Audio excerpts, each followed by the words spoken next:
Good evening, everyone. Welcome to our virtual event with Diana Giovinazzo and Greer MacAllister. Thank you so much for joining us. If you have any questions for our guests, please make sure to use the Ask a Question function at the bottom of the screen. If you would like to support our bookstore by purchasing a copy of tonight's book, The Woman in Red, just click on the green purchase button directly below the viewer screen. And finally, Vromans will continue to host virtual events, and you can learn more about them on our website and also by subscribing to our newsletter. So let me quickly introduce our authors, and then we'll move straight on to the talk. Diana Giovinazzo is the co-creator of Wine, Women, and Words, a weekly literary podcast featuring interviews with authors over a glass of wine. Diana is active within her local literary community as the vice president of the Los Angeles chapter of the Women's National Book Association. And The Woman in Red is her debut novel. Joining her tonight is Greer MacAllister, who is a novelist, poet, and playwright who earned her MFA in creative writing from American University.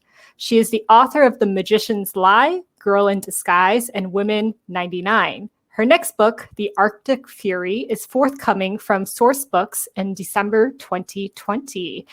And with that said, please give a warm virtual welcome to our guests. And we're just going to move on to the talk. So enjoy, everyone. Thank you. Wonderful. Thanks. Yay. So we're here. Did you think this day would ever come? Debut novel day. Oh, no. It was like so far away. And I was like, oh my God, it's all of a sudden it suddenly is here. It's like, it's finally here. It's awesome. It's awesome. So I will start out with a question that you often ask on the Wine, Women, and Words podcast. What are you drinking? I am drinking an aperitivo tonight. It is aperitivo that plus a little bit of Prosecco and a little bit of a peach soda. Ah, wonderful. I looked in my wine fridge and I had one wine that was both Italian and red. And I felt like I kind of had to go with that to honor Anita Garibaldi and you and your Italian nature. So this is Le Volte, I'm going to slaughter it, dell'Orinalaia, or something like that. Light is not helping. Love it. But anyway, but yes, so a toast to your success and your wonderful book. Thank you. And very glad to be here. Very glad to get to interview you. I know. I'm so excited and so happy to be here. And actually, the bio has been updated since that came out. I'm actually president of the Women's National Book Association for LA. So I got promoted and bumped up. That's wonderful to have that community and that organization. And it must be a fairly active literary community in LA, as large as it is, and as many writers as you have there. Absolutely. Yeah. We're always doing stuff within the writing community and with the literary community, just trying to connect books and people together. Great. Well, let's talk a little bit about The Woman in Red. Yes. And, it's biographical historical fiction. So those of us in the historical fiction world, sometimes it's a little history and a lot of fiction and sometimes the other way around. But this is biographical. So Anita Garibaldi, real life figure, real person from history. When you're putting together a story like that's biographical but fictional, how do you decide how much ground to cover in terms of where the story starts and where the story ends? And given that you have her whole life as sort of the potential canvas. For her, I really wanted to do the whole life because she lived for such a short time. She was like almost 29 years old when she died. So I figured that's, birth to death is what I should do for that, and decided to do that. But the little things of the technical things with battles, I don't think every reader is going to read about every single battle that happened in Brazil. As interesting as they are, that's a lot to have to write and a lot to have to put together and make interesting for a reader. So I condensed and made a few key battles during that time when they're out in the wilderness, and went from there, because our lives don't happen like a plot. It would be really sad. You know, all of a sudden everything happens, bam, boom, boom, boom. You know, as soon as something is resolved, another horrible thing happens, and we'd end up like a telenovela. And so you really want, you know, create a plot and a nice flow to the life and put things together as close as possible and with their lives. Mm-hmm. Was there anything that you were worried that it might be too unbelievable? Even though it's fiction, sometimes the real things that happened are the wackiest things. There's a lot that was like, are people going to believe this? This young girl who was a gaucho before she was a teenager, the war, why this war started, and because I mean, it came down to the initial complaint was the price of jerky, the price of meat. That instigated the war, the Ragamuffin War, and it just kind of snowballed from there. So that was like, at first I was like, nobody's going to believe this, but it's fiction. What the hell? I'm going to still put it in there and make sure that it's in there. And thankfully, hopefully, if you've read it, you believe it. But because it's in the history books. And then there's always the author's note, right? Like you have to decide how do you approach the author's note? Like, what do you put in? What do you not? You know, I love the author's notes. I love being able to put it in. I was really excited to be able to put mine in there because, you know, I always like to look at it and see how authors determine. I mean, I feel like with yours, you do them too, how you want to put them in and, you know, what you want to decide. And for mine, I really wanted to emphasize the fact that this came from a place of respect, not just money making off of her name and who she was. And then also of what I wanted to put in and some of the themes that I wanted to make sure were included and were discussed in it, that they were touched on because they affected her life. Mm-hmm. Yeah, that it's not just a sensationalized, you know, kind of thing, and that she has importance to you and to a lot of other people as a really important figure. So that's when do you feel like you first learned her name? Like how early on in life? Surprisingly, it wasn't long before I started the book, really. I blame my dad for that one. He has to take the blame for it. And it goes back with the inspiration of the book where I was really looking at, you know, my family genealogy and, you know, how did my family get from Italy to the US? And then because I've got the anthropology and the sociology background, that quickly came from, well, why? Why did they come here? What were the precipitating factors that brought them to the United States? Because people don't just up and move for no reason at all from one country to the next.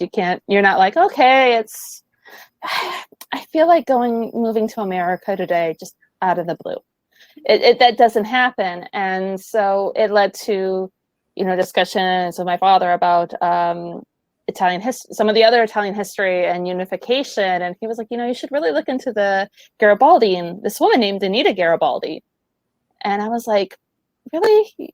She's not American. I'm not, you know, I'm focused on America and she's Brazilian. She's not even Italian.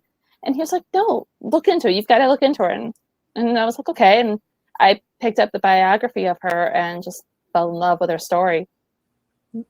It's amazing how much we don't know about history. You know, I feel like people always sort of come into the present world and feel like, oh, it's been that way forever. Oh, Italy's a country. Of course, Italy's a country. And there was no, of course. It was hard-won blood, sweat, and tears to get, you know, to bring it together, which Garibaldi did with Anita's help. So I feel like the more we read about the complexity of what used to be, the more we recognize that the world has ever been thus. Like it's always been sort of things going on that pull us apart and bring us together and all of that stuff. And that there are such interesting women's stories to pull out. So I know as a reader as well as a writer, that interests you in particular, finding these badass women from history, right? Yeah, absolutely. I mean, I do you find this as for yourself, because you've done biographical historical fiction as well with Woman 99 and then also Girl in Disguise, where when you come to historical fiction, it's this way to kind of fill in those gaps in the historical record and cover things that haven't been able to be covered before, where you have to, you know, there's a little bit on Anita Garibaldi, but there's not extensively written books about her, where with Giuseppe, there's tons of books written about him, tons of books written about his military theory and life for him in Italy, where he came from, but there's not much about her. So, I mean, it's this way for us to be able to bring women's history to the forefront. Mm-hmm. And there are, I feel like fiction is sometimes the only way to get there. Like with Kate Warren, who is the subject of Girl in Disguise, which you know well, having read, but there just isn't enough in the historical record about her to write anything longer than an article. Like the Wikipedia entry is almost everything we know about Kate Warren. So if somebody was going to write a book about her, it was going to have to be made up. And so I got to create, the character that the woman that she must have been in order to do the things that we know that she did, that she was the first female private detective, that she was hired by Pinkerton, that she helped save Abraham Lincoln's life, that she was able to convincingly impersonate a Southerner, even though she wasn't from the South. Like all of these things that she did, I had to come up with reasons that she was able to do that. Did you feel that you had to develop a personality for Anita, or did you feel like there was enough in the record for you to have that already to bring to life? I feel like there was enough in there. Garibaldi, he wrote about her quite a bit. And others, when they were writing about Garibaldi, they were like, his wife's really sarcastic. That was in the record. They actually said she's sarcastic. And there is one story where in the middle of Uruguay, the power, there was like no power or anything, obviously, but there was like no candlelight or any and stuff. And a guy came to meet with Garibaldi, and Garibaldi's like, hold on, let me see if we've got any candles. And he shouted up to Anita in the upstairs part of the house, hey, you have any candles? And she shouted back down, does it look like we have candles? And that was just the way her personality was. She was sarcastic, and she was serious, and she was passionate, and that was something I really gravitated towards. And she was riding into battle. I mean, this is not a typical story that you would read of a woman of the time, right? So what's the time period that we're talking about? We're looking at the mid-1800s. So this is pre-Civil War, pre-US Civil War. She right about 1830s going just to the touch of 1840, right in that time frame. Yeah, a lot of really interesting stuff happening worldwide at that time. And I feel like certainly we know a lot about World War II these days from historical fiction, but 1830s to 1850s we're not saying nearly as much of. So especially with South American history. When I started writing this, there was so little about South American history that I knew that I didn't know about the Ragamuffin War. I didn't know that there was this dictator in Argentina who was really, really cruel that wanted to take over South America. And then we kind of hear about, the North and South, the hemisphere being, United States, Europe's got to stay out, but we don't really learn as to what they were doing.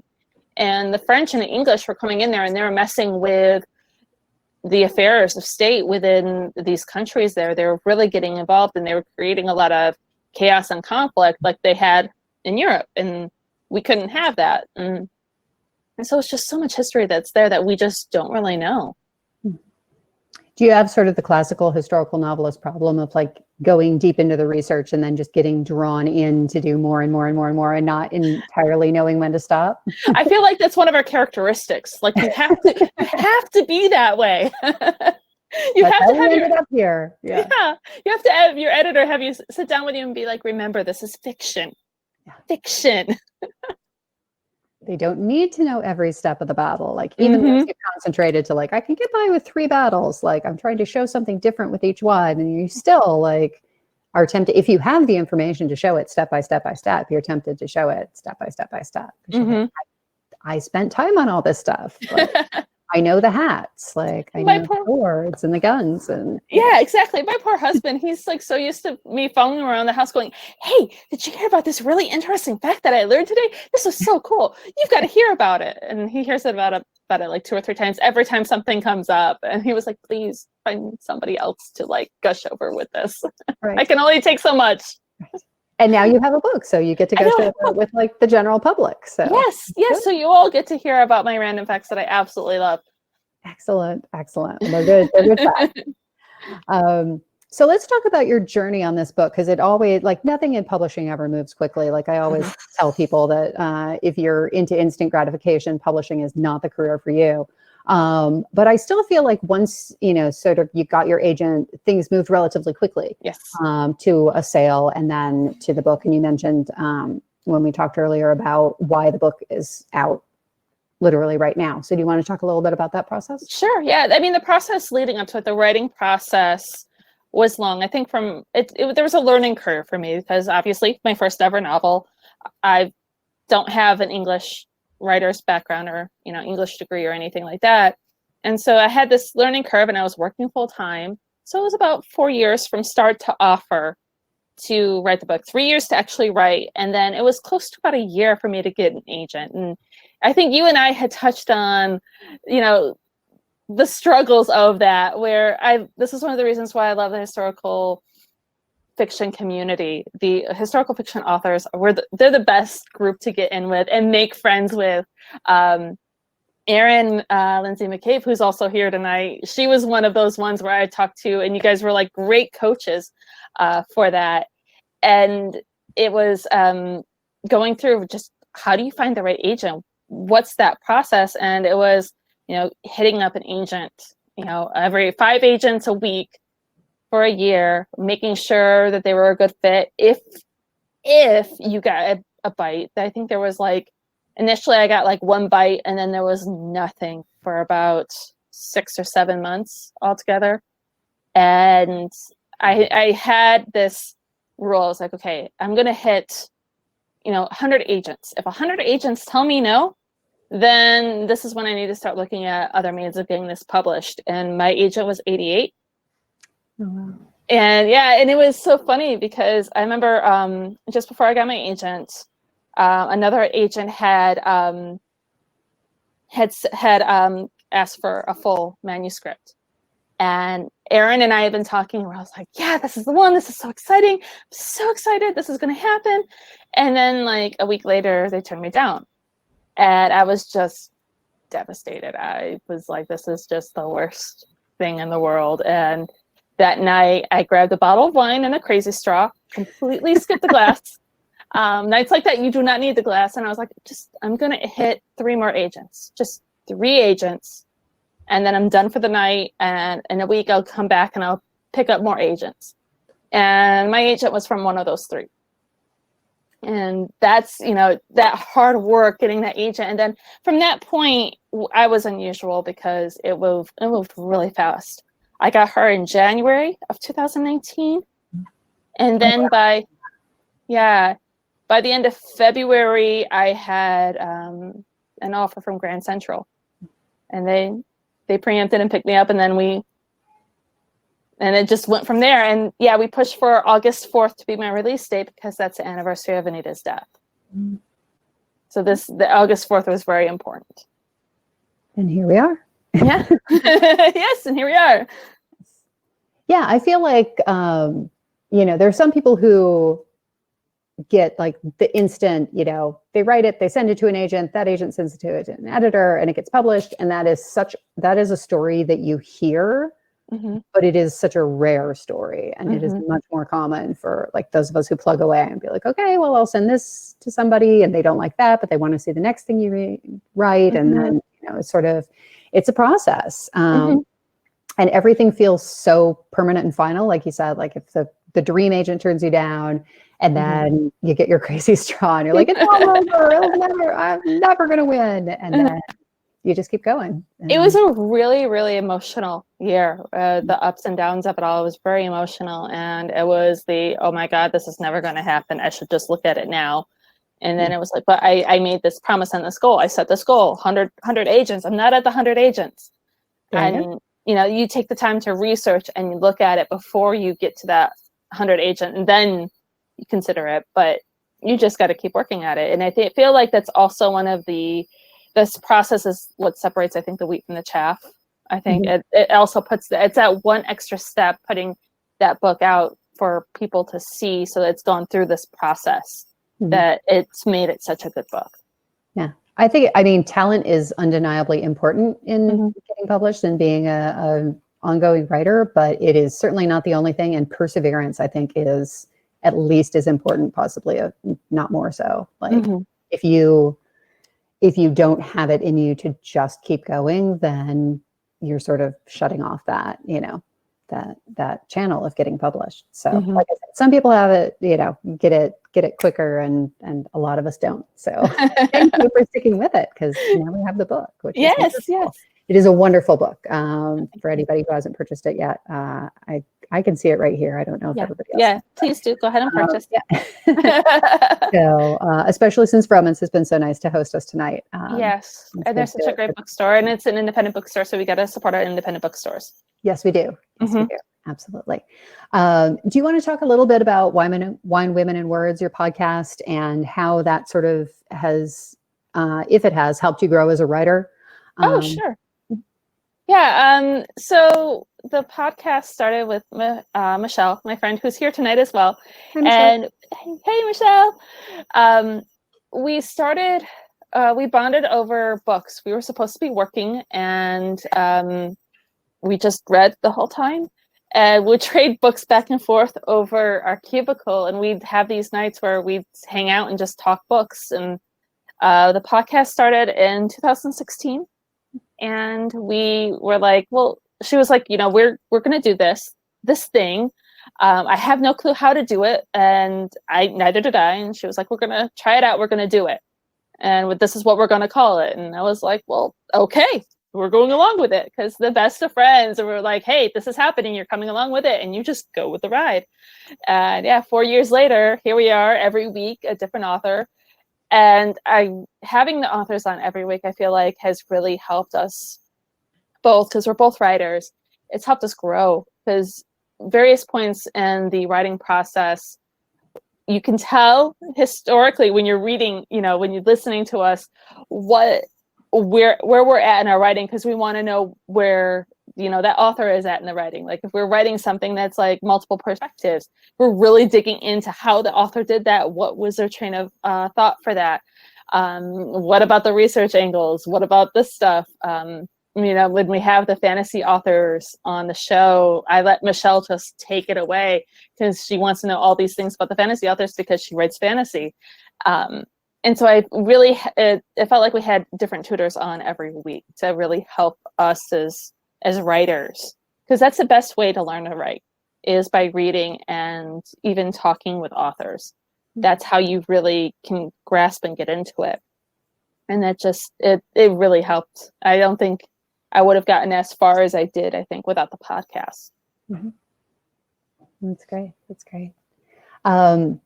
So I'm going to ask sort of an open-ended question, because I'm sort of asking things that I'm not doing any gotcha questions. I'm doing like the gentle, happy, like welcoming author questions.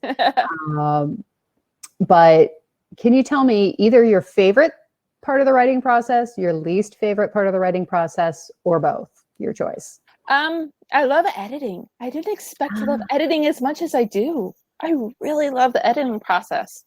For me, when it comes to the editing portion of it, after I finish the draft, the first draft is always the worst. It's always the slug it out, and you're writing this, and it's like, this chapter's crap. The scene is crap. Everything I write is crap. But it's like, I've just got to keep pushing through it. And then once I finish a draft, I print it out and I put it in a binder. And I've got my second book currently in a binder, sitting here in my office. I'm not allowing myself to touch it for at least another week. And then I like to read it through like it's a book. And I'll take a red pen to it. I've really grown to love red pens. And I will mark that baby up, make it bleed, and add Post-it notes, and then go through, of every few chapters, go through and start making the changes based on those edits. But the editing is where the magic happens. That's where you can take a basic sentence and really make it shine, make it beautiful. And that's where really all the writing comes into. As you know, we are the same person, so it's not surprising to hear you talking about Post-it notes and physical copies. Like, I know people who do the longhand thing, and I write first draft trash. Like, really sloppy first draft, and then I have to discover the book in the rewriting, and there's a point at which I absolutely have to print it out and just post-it note and mark it up like that. That just has to, my brain works in a different way when I'm working on screen versus when I'm when it's the printout and the hard copy manuscript. Yeah, I feel like, so when I try to do my copy edits on the screen and not actually print them out. And I learned the hard way that my brain just doesn't, your brain gets tired, your eyes get tired, things start to blur together. Every now and then you miss a few copy edits. So having it all printed out in front of me just gives it this other perspective, and it kind of helps you imagine what this book would be like if you're reading it. Having it in your hand and reading it. And I feel like that's just so valuable as a writer to be able to picture it that way. And then also reading it out loud, reading those sentences out loud. Because sometimes it sounds so wonderful in your head, and then you read it out loud and you're like, oh, wait, no, those words should not be in there. Or like, oh, wait, I just used the same word 3 times in that sentence. I probably shouldn't do that. Yeah.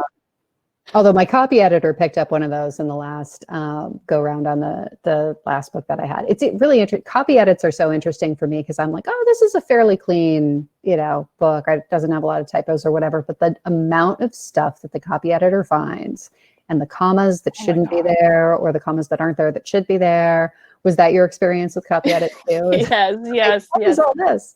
Yeah, the copy edits are a necessary evil. I loved and hated that process of it. That's the only editing part of the process that I was not like, yeah. It was like, ooh. But going through it, I'm still thankful for going through it, because it makes the book all the better. It's just one more level through passing it through so that it gets to that really nice shining point. Yeah. And that fact checking stuff, if somebody didn't find it during the copy editing process, the readers would find it, and then they would send us emails about it. Which they did. Goodreads reviews. So that happens too. I was confessing to someone earlier that I read my Goodreads reviews, which I don't recommend. It's a terrible idea. But since you're earlier in the process as a debut author, have you been reading your reviews? Have you been having someone read them to you? I've read some of them. As I was telling you before, the podcasting helped really develop that thick skin. You post something on YouTube, you're gonna hear it, no matter how good or how terrible it is. If the comments are open, the comments are open. Yeah. And so they don't bother me. I feel like I have, once I've going through this process and getting to this point, and how much it's passed through, and how many years of experience my agent and my editor has, and Grand Central Publishing were like, okay, this is a good book that we can put out and put, a lot behind it, resource wise. I'm confident that, the book is fine. And there was one that I read yesterday because I couldn't resist. I had to go look, because it's like, you shouldn't, and then you go and do. And yeah, I read one that was like a 1-star review, and I was the worst writer in the world. And they're like, I don't know why they paid for this person to do this book. And I was just like in my kitchen with my husband, like, I'm the worst writer in the world. This is so funny. And then some random dude from Uganda started messaging me on Facebook, telling me how wonderful I was and how lovely my book is. And I was like, but he likes me. So this other person doesn't have to like me, but this guy likes me. So it's good. Yeah. As long as I have this guy, it's all good. Yeah. But I mean, looking at the reviews, there's, a couple things I've noticed that, there are some people who just hate the world and just want to just tear it apart and tear a book apart. And then there are some that they pick up books that are genres that really aren't for them, that really aren't in their wheelhouse, where, you could appreciate somebody liking a book, or in wanting to explore a book or explore another genre outside of their own. And that's good. They should do that. But then there's some where they'll consistently read outside of their genre a bit, and they're like, why are you reading this at this point? You don't like these kinds of books. It's okay to say you don't like these kinds of books. There are so many books out there. You have the freedom to just read in whatever genre you want. Yeah, exactly. For endless stuff. So yeah, every once in a while you get somebody reviewing historical fiction and it's like, this would have been better as a nonfiction book. Like, well, yeah, you probably knew when you picked it up that it was going to be fiction. I think we put it right on there. Yeah, or there's nothing new in this book that you can't get out of Wikipedia, but at least the author's more competent in that. Yeah. Somebody told me, they're like, oh, I saw this review and this is the review that they gave you, and I was like, well, at least they think I'm a competent author, so I have that going for me. Yes. Just do the pull quote, competent, like competent. On the cover of the paperback. Excellent. Well, we've been racking up questions from the audience, so I don't know if it's time to move over to start answering those, or should I get in one more of my questions? Let's get one more of your questions, and we'll go with the audience's questions. Let me see if there's anything else I'm dying to ask, because there are so many things. Yes, there is one I'm dying to ask. So what are you reading now, or what have you read recently that you loved? Either could be historical fiction, could be something else. I'm actually reading right now. I am reading historical fiction right now. I'm reading The Last Train to Key West. Yes, she's another one. She's like you, like with your books, when they come out, I'm like automatic buys. I don't even need to know what they're about. I'm just picking them up and buying them. Chanel's books are the same way. And she deals a lot with like Cuban and Cuban American history. And I was just wanting this book from the moment it came out, and I finally sat down to read it, and it's so good. It's so amazing. And I'm probably going to finish it tonight, and if I don't, it'll be tomorrow. And then after that, this weekend, I think I'm going to pick up Motherland by Leah Franqui. Oh, okay.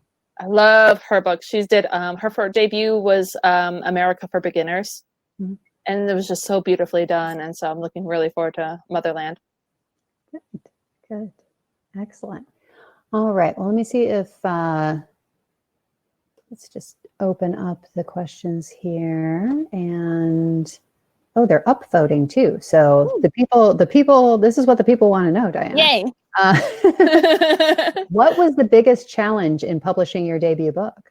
I think getting the agent really was the biggest challenge. Just getting the 88 agent. of them, yeah.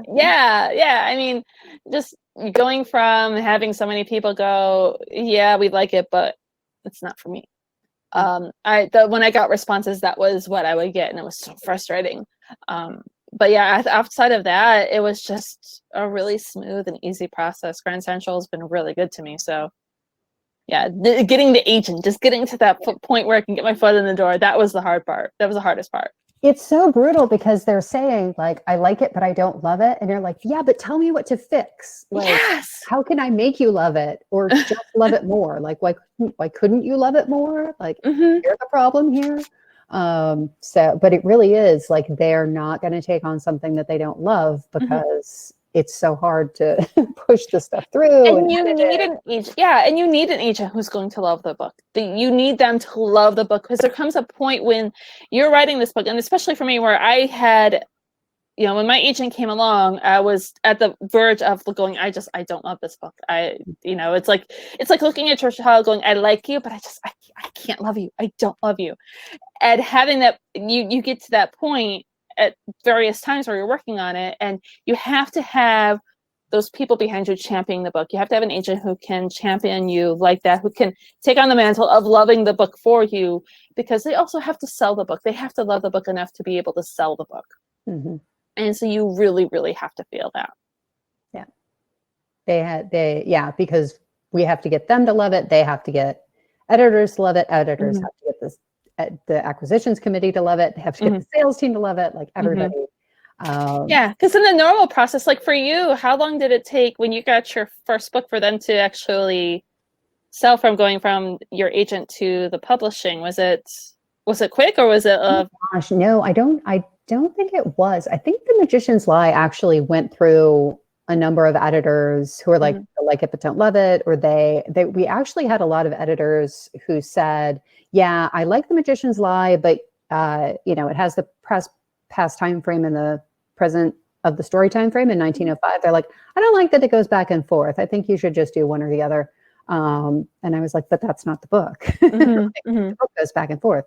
So we had some rejections based on that. I sort of went back and thought about it some more. And then Sourcebooks was very fast on the draw. I think we sent it to them on Wednesday and had an offer the next Monday. So like once we found the person that loved it, they loved it, and convinced everybody else to love it too. So it's, it's slow and then fast and then slow. And because then it was, a year and a half until it came out. But yeah, Magician's Lie was one of the experiences where like I gave up writing partway through because I'm like, if nobody's going to buy it, or actually my agent broke the hard news to me. I was pregnant and I wanted to finish the book and get it sent out before I had a baby. And she's like, it's not ready. I'm like, that's it. I'm giving up writing. And then like the next day, I'm like, oh, okay, she's got a point.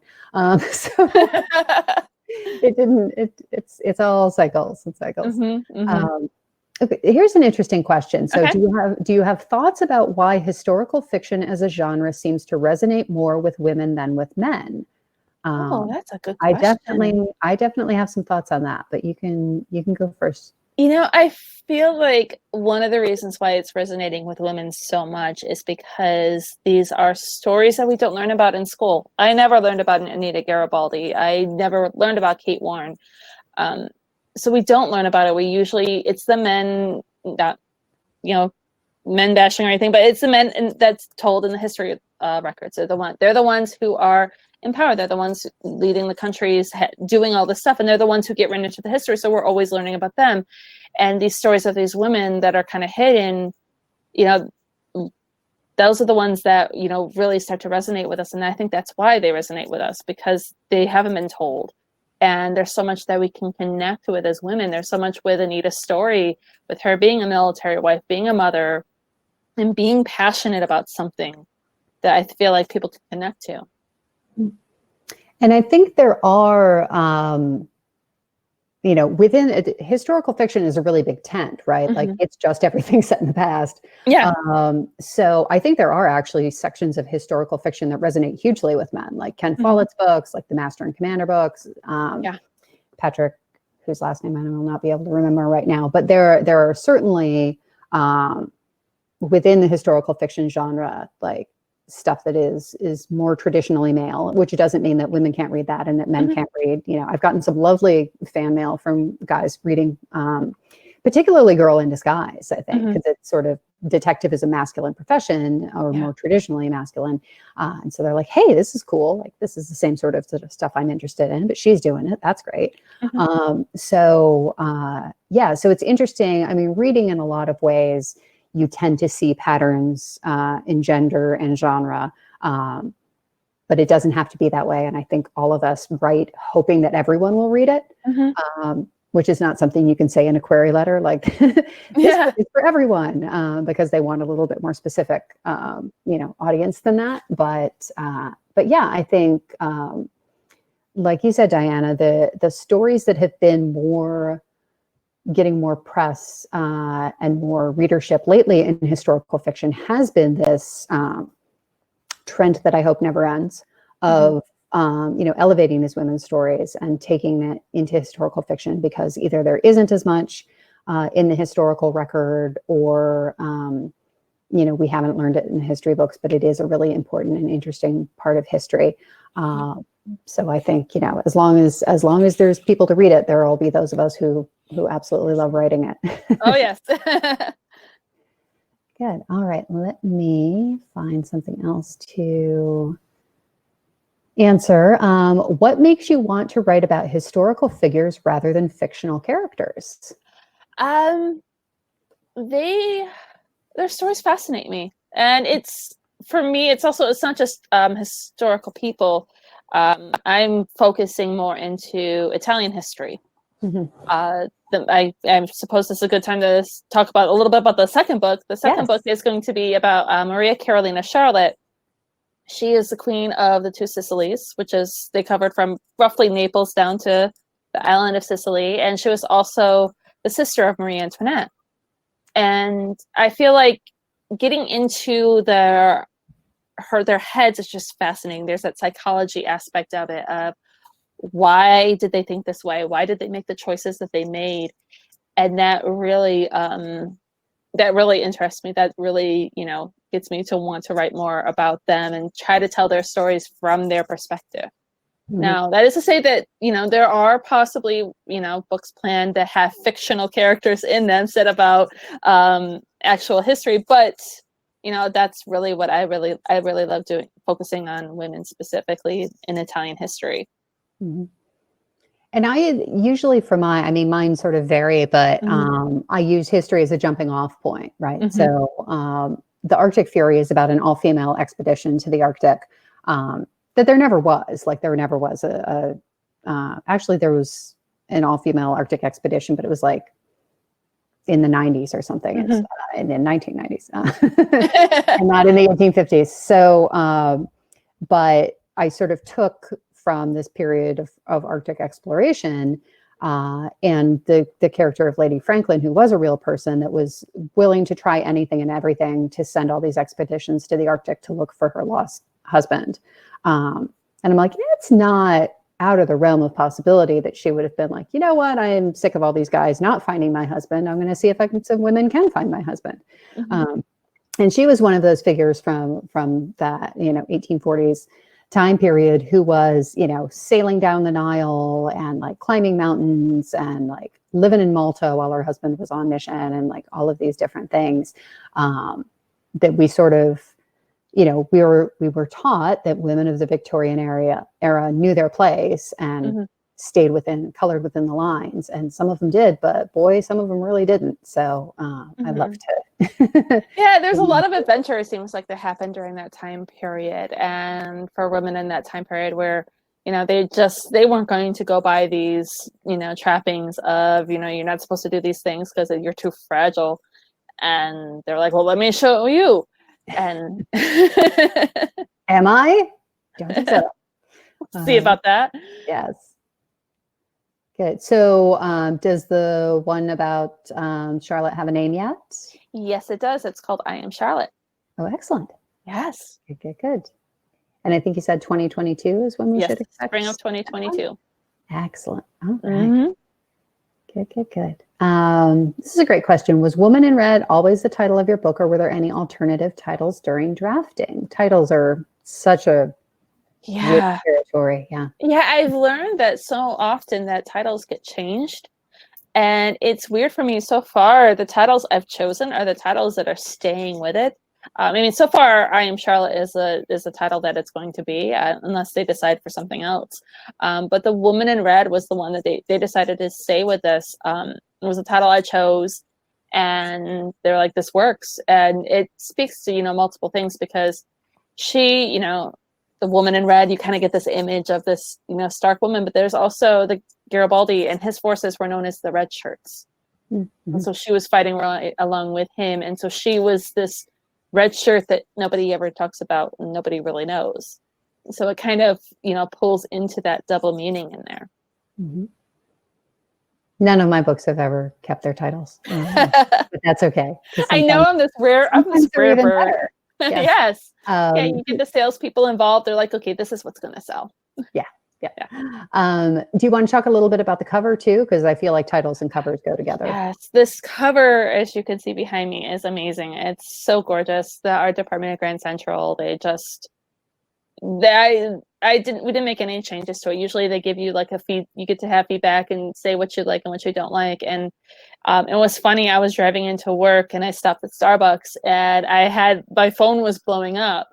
And it was my agent, my editor, going, "Oh my God, Diana, you need to look at this cover. We need your approval on this cover. Don't you love this cover?" And it brought tears to my eyes the first time I saw it. And it was like so hard to keep it under wraps. They had it available so early. And it was just so gorgeous. And literally everything I can has that cover on it. I've got a face mask with that cover on it. I've got that. I've got the background screen for my phone has that cover on it. It's, if I could slap that cover on, I did it with bookmarks or Christmas ornaments. My Christmas ornaments have that cover on it. Yeah. I haven't updated. I need to get an Arctic Fury case for my cell phone, but I always get mine printed up there. So I always have it with me, and then I can explain to people like, this is the book that's coming out. So that's a good one. All right, let's get another question. that one's kind of, and this is interesting. So have you been able to focus on writing during COVID, or has it been a struggle?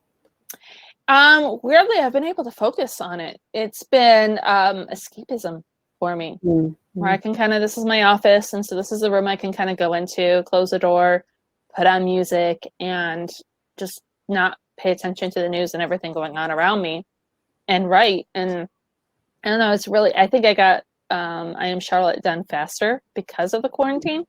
I was forced to stay home, and so I'm gonna write. And that's what I did. And so much for me when it comes to writing, I put my emotions into my writing, and it's very much my therapy. So the fears, the feeling of being trapped and stuff goes into the story. And Charlotte, she had to live through 2 pandemics in her lifetime. During her time, it was smallpox that really hit them, and so she had to go through it twice. And so you could sort of channel that into more, the energy was more about it than you would like to, but I know what it's like to be cooped up in a house. Though my house is not a palace, I understand what that's like. Yeah. For me, like the first 6 weeks or so was just not happening. But since then, it's become my self-care. It's been like, okay, once everything else is done, and like it's the evening and it's quiet, like I'm going to do something that's just for me. And what's just for me right now is writing. And it's because of the part of the process that I'm in, because I'm in the first draft stage, and I am free to write absolute terrible, sloppy. I'm writing the second book of a series that's not going to be out for like a long time, but it's just first draft trash. So I'm like, yeah, I'm going to write 1,000 words. And then I have 1,000 words, and they're bad, but they exist. And that's all I need to do. So I'm glad to be at that point in the process. When I have actual deadlines for like meaningful writing, then it may be a little bit different, but so far managed to hold it together. I think we have time for one last question or one last comment before we wrap up. Okay. All right. Well, I love this, Les. This is a perfect one. So thank you. So what is the best advice you've heard from an author that you've interviewed on your podcast? If you can remember, either an author you've interviewed or just great writing advice that you remember. I feel like the best writing advice is to read everything from the back of shampoo bottles to Pulitzer Prize winners. That's the only way you're going to be able to learn to write, is by reading books. And just be a voracious reader. Just take it all in as much as possible. I think that's right. I read these stories about people who are sort of saying, well, I don't read in this genre because, it's not a good genre, but I can write a better version of it. I'm like, how do you even know what it is if you don't read it? Or if you only read the classics? Oh my God, yeah. Not my favorite. Yeah, I mean, you get into a little bit of different genres, and you can have your favorite genre, your go-to genre. Historical fiction is my go-to, my favorite genre. But I'll pick up, romance. I love urban fantasy, so I'll pick up urban fantasy books and try to get those other books and other stories. Because when you're reading only your genre, that's going to really affect the way you write. It's, reading romance novels also helps, with, writing the romance for Anita and Garibaldi. That, having that kind of knowledge and basis really helped build their love story. It's different muscles, and it's different. And every genre, they are separate, and they have their own rules in some ways, but everybody just wants a good story. Yeah. And you want to keep turning the pages. You want to make it so compelling that somebody can't put it down, can't walk away. So exactly, you can from anywhere. So that's great. All right. Well, I think that's our conversation. Yeah. Thank you so much, Diana and Greer. It was Thank you. such a lovely talk. I'm pretty sure the writers in our audience got a lot of tips. Again, if you'd like to purchase Women in Red, just click on the green purchase button below. I've also put the link for Greer's books in the chat, so make sure to click on that as well. Right over there. And our next virtual event is on August 7th at 6 p.m. Pacific time with David Sheff, the author of The Buddhist on Death Row. And again, if you'd like to learn more about our virtual events, just subscribe to our Crowdcast channel and also our newsletter. And also, this talk will be re-uploaded on this very same link, so you can check out the talk again in about like an hour on Crowdcast. And we also will be re-uploading it onto our YouTube channel in a couple of days. So if you have some friends who missed the talk, don't worry, you can send them the link and they'll be able to listen in. And I think that's about it. Thank you so much for joining us this evening, and have a good night. Right. Thank Bye. you. Thank you for having us.